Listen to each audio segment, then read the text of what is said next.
Hello mga kananay, good morning. This is my vlog for today na nagsasabi ang inyong kananay. Another day, another vlog na naman po tayo. So ayan, naligo na nga muna ako bago ako magluto sa ating kusina.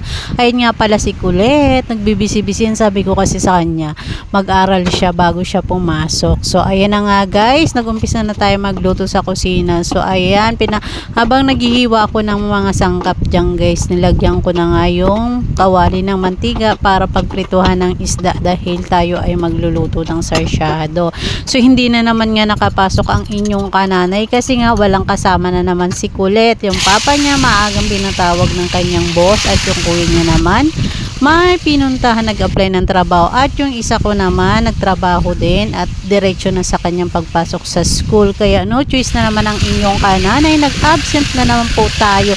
Isa't kalahating araw na akong absent at may meeting din kasi yung isa kong anak sa kanyang school, PTA meeting, dahil nga umpisa na naman ng klase.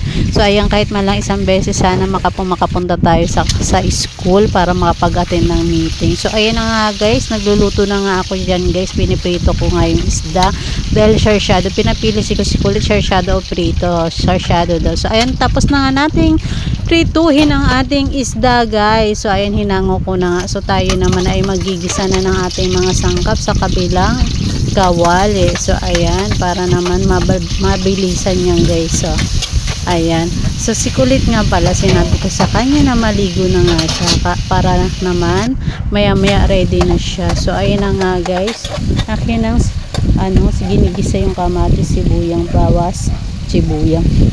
sibuyas at bawang. So tinimplahan ko na rin yan ng konting patis guys para naman masarap. So pinalalagay ko na nga pala yung tilapia, yung sinasalansan ko na ng maayos nang hindi siya madurog. So ayan na nga guys, nilalagyan ko siya ng ating paminta, pantanggal ng lansa. Ayan, dalawang paminta nga nilagay ko, isang pino at isang crack. So ayun, nilagyan ko na rin siya ng isang tasang tubig at nilagyan ko na rin ng bitchin at magic sarap. Sabay-sabay na yan guys para hindi tayo halo ng halo, para habang kumukulo natutunaw na yung ating sangkap. So ayan naman nga guys,